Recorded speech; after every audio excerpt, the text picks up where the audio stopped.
La plupart du temps, lorsque vous souhaitez féminiser votre voix, vous allez faire appel à une orthophoniste ou à un orthophoniste, logopède ou logopédiste.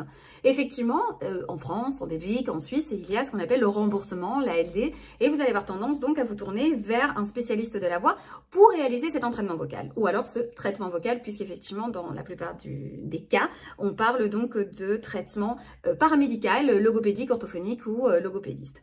Maintenant, on va parler de la vocologie. La vocologie, finalement, et c'est ce que je pratique la vocologie émotionnelle et identitaire, c'est finalement la discipline qui va vous permettre d'exalter tout votre potentiel vocal, prenant compte du potentiel originel de votre voix, à savoir votre voix saine. C'est-à-dire, la féminisation de la voix ne consiste pas à traiter une voix puisque cette voix n'est pas pathologique.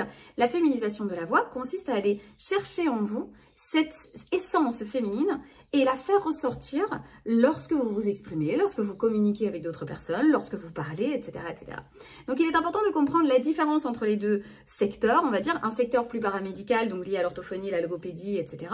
Et puis un secteur qui est pas paramédical, qui n'est pas lié à la voix pathologique ni au traitement et qui est plutôt donc lié à ce qu'est la voix saine, à ce qu'est la caractérisation de la voix et dans ce cas-ci à l'exaltation justement de votre identité et votre personnalité à travers de la voix et des émotions. Puisque moi je ne délie jamais, on va dire, la voix des émotions, c'est pour ça que je parle de vocologie émotionnelle et identitaire.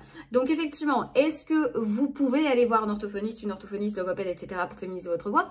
Il y en a de plus en plus qui sont spécialisés effectivement et qui peuvent vous proposer ce genre d'entraînement vocal. Maintenant, toujours petit conseil, veillez à ce que ces personnes soient vraiment bien qualifiées ou qu'elles aient de l'expérience, en tout cas qu'elles soient spécialisées.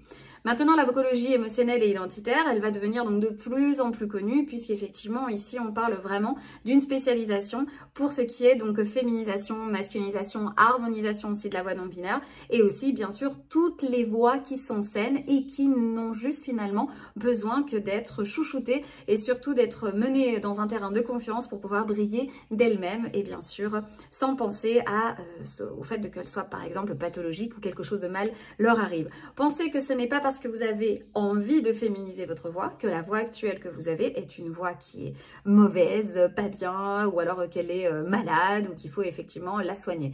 Non, votre voix est saine et c'est un grand potentiel que vous avez en vous et nous les vocologistes on est là effectivement pour réexalter tout ce potentiel vocal expressif. Donc n'hésitez pas si vous avez plus de questions concernant la vocologie, concernant l'entraînement de féminisation de la voix que je propose, je suis là pour vous répondre.